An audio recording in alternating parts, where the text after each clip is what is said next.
Hello, Blazers. You're listening to UAB Green and Told. This is where UAB stories come to life, stories of achievement, impact, and connection. Welcome to episode 176 of UAB Green and Told, originally released Monday, May 18th, 2026. Want to catch up on past episodes of UAB's most listened to podcast? Visit alumni.uab.edu/greenandtold or find us on Spotify and the Apple Podcast app. And while you're there, leave a written review so more Blazers can discover us. I'm Greg Berry, a UAB alum and Director of Communications in the Office of Alumni Affairs. Most of us hope to find good stories, but today's guest seems to stumble into them like she's walking through a field wired with hidden trapdoors and secret passageways. Kristen Alger's imagination moves fast, darting, leaping, doubling back, and always chasing the next glint of possibility like she's spotted buried treasure just under the surface. And as we'll uncover, once she realized the past held more wonder than her classes ever let on, she started digging and found a whole other world waiting for her. I love old stuff. I love discovering past worlds. And that newfound curiosity eventually spilled onto the page. Her first book became a collection of moments too wild to keep to herself. Even the working title told you that this was no ordinary collection. That was the working title, was You Can't Make This Blank Up. And it's just one story after another. But her next discovery? That one started when she tripped over a character who didn't just brush against history, he kept landing right in the middle of it. The more she followed his footsteps, the more the past started feeling like a movie set that she'd been invited to walk through. I was like, oh my gosh, it was like a Forrest Gump of the 1920s. He was everywhere. It was crazy. He was everywhere you would have wanted to be in history.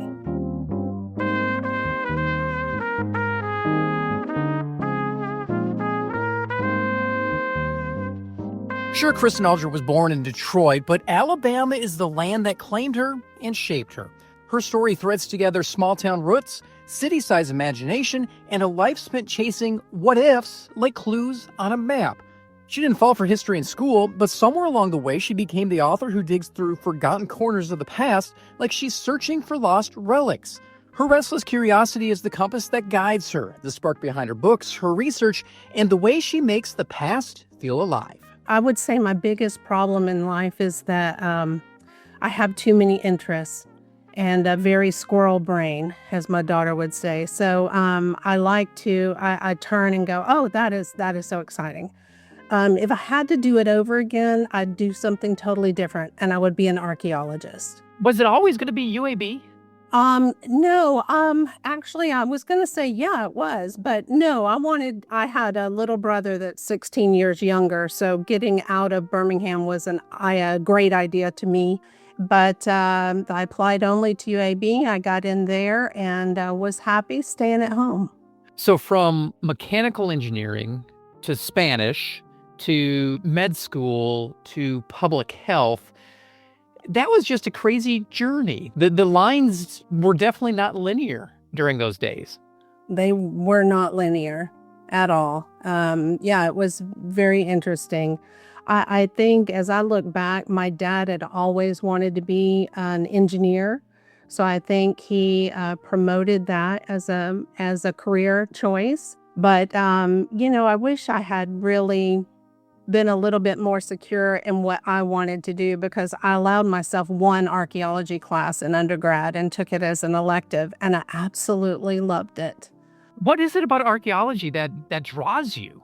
I think this second book is my way of getting the archaeology out of my system. I didn't love history class as a student. And I think that's because they never really touched on the things that I found completely interesting.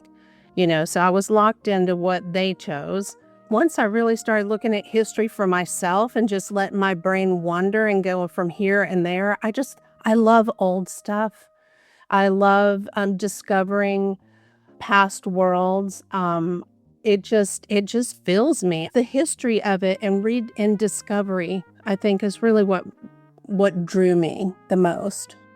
You spent a lifetime in parenting and doing different things before you wrote that first book in 2019.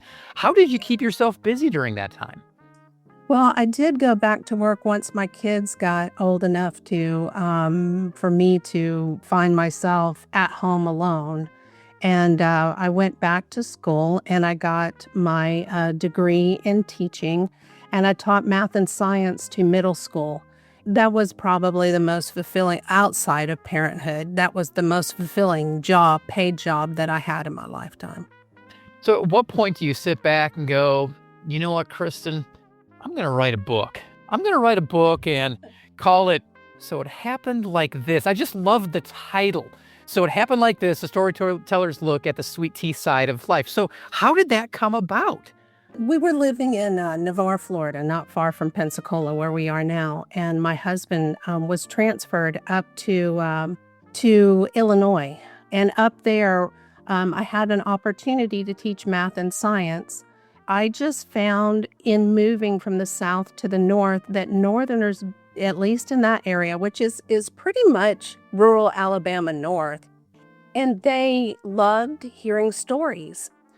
And so I would start a story, something would just click that I was teaching them, or one of the students had said something. I'm like, oh my gosh, that reminds me, blah, blah, blah, blah. And I start telling this whole story about whatever. And then the bell would ring. My husband said, you really need to write this stuff down, because the very first one, when it happened, he's like, you can't make this up when it actually happened. And that was the first story in that book. And that was the working title, was You Can't Make This Blank Up. And it's just one story after another. It starts in Boaz with all the stories that happened there. Then it moves to Birmingham and all the stories that happened there. And then I have a Cuban side of my family. So all of the Cuban stories, which are just totally different, those are together. And our time up north and my teaching years. And so it's just a conglomeration of all those stories put together. And Yeah. it has to be an eclectic little collection of different antidotes. It is. It's kind of like looking back on my education background and just how diverse it is. But it's just a matter of taking everyone that made me chuckle and just sharing them. I think it's the perfect book if you're just having a bad day or a bad week or, heaven forbid, a bad month. Since it's a group of stories, you can start and stop it very quickly.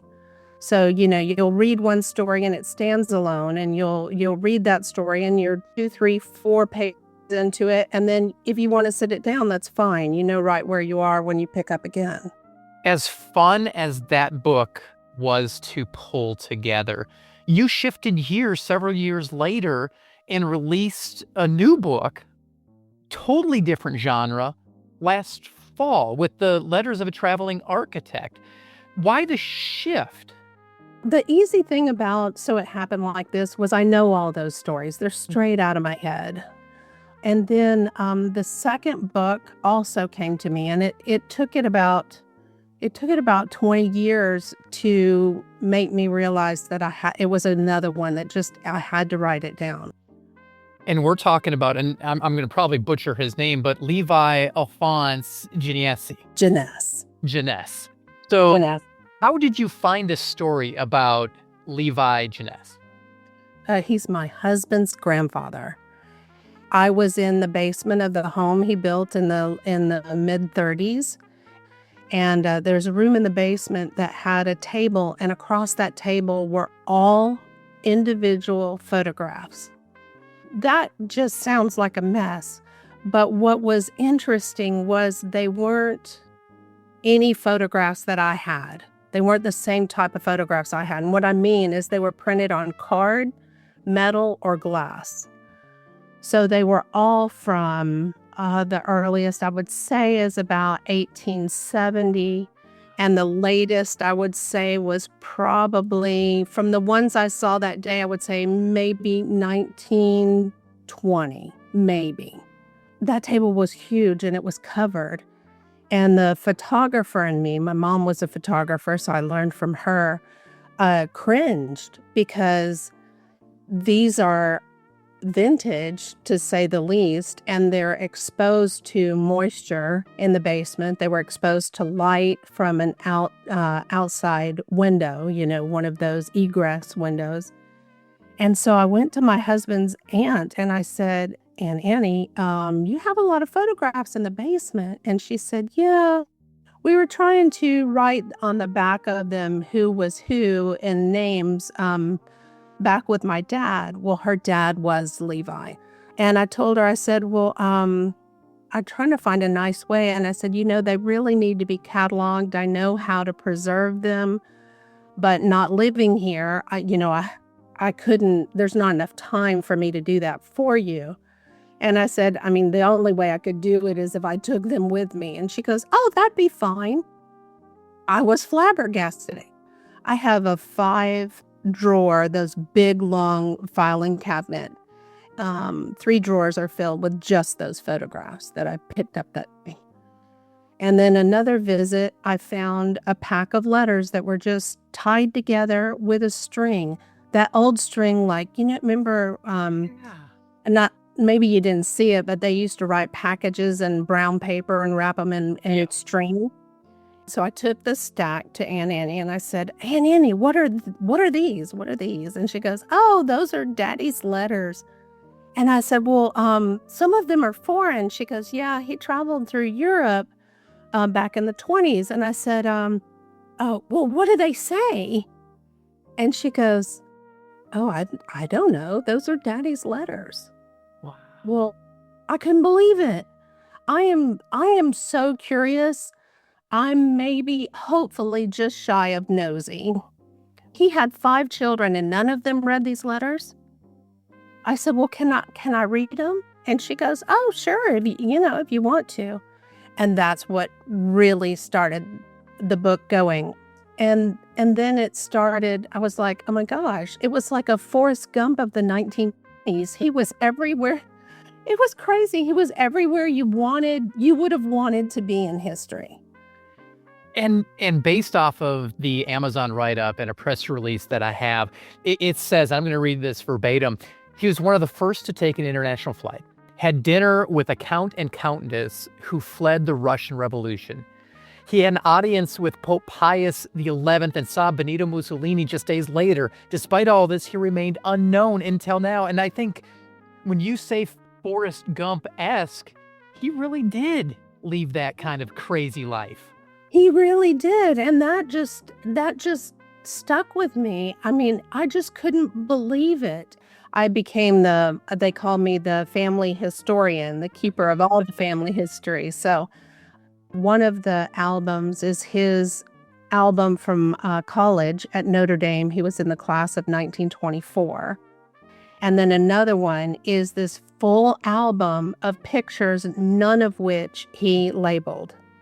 Thankfully, I can recognize some of them. The Eiffel Tower was in there, so that clued me into the fact that I was in Europe. But it's taken finding a little tiny, it's like a 4x7 record book. It looks like something you would keep notes in for work. And it's his travel journal. And all of these things just kept coming together. And once it formed a story, I'm like, oh, great, this story cannot stay with me. Because he did do all of those things. That flight alone, he's on a Goliath. The Fordham Goliath was a World War I bomber that was created right at the end of World War I, and so it didn't actually go to service. And now they have these bombers. What are they going to do with them?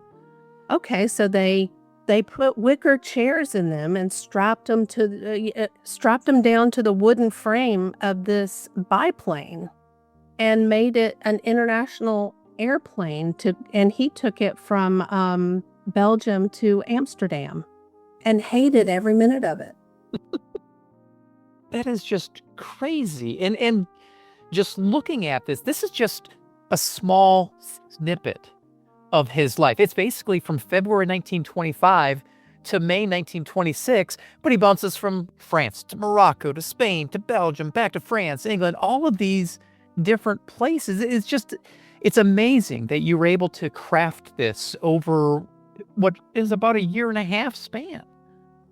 Yeah, it took me probably 22 years to have all the pieces and realize the story had to be written. And at its core, it's kind of a love story between Levi and Chloe. It is. It is. Both of them are so prim and proper. And granted, I don't have the luxury of hearing their private conversations, but I do have the luxury of reading their private letters. And they're not gushy at all. And they're very reserved because both have really made Chloe definitely, and Levi ebbs and flows. Chloe had definitely decided that she was going to remain Presbyterian and was not going to consider a Catholic husband. That's just crazy. So the letters just stop in 1926? Nothing else to work on? Or did you pick this snippet because it was the most intriguing? I picked that snippet because it's intriguing, definitely, and I had photos to go along with it. Being able to connect the dots had to have appealed to your archaeological interests because it's a different kind of archaeology. It is, and that's why I feel that love and that drive for archaeology has finally gotten itself out. That is just incredible. All from attics and trunks. Yeah. Attics, trunks, and basements. Oh my. I mean, it really is. It's just, and I just love old stuff.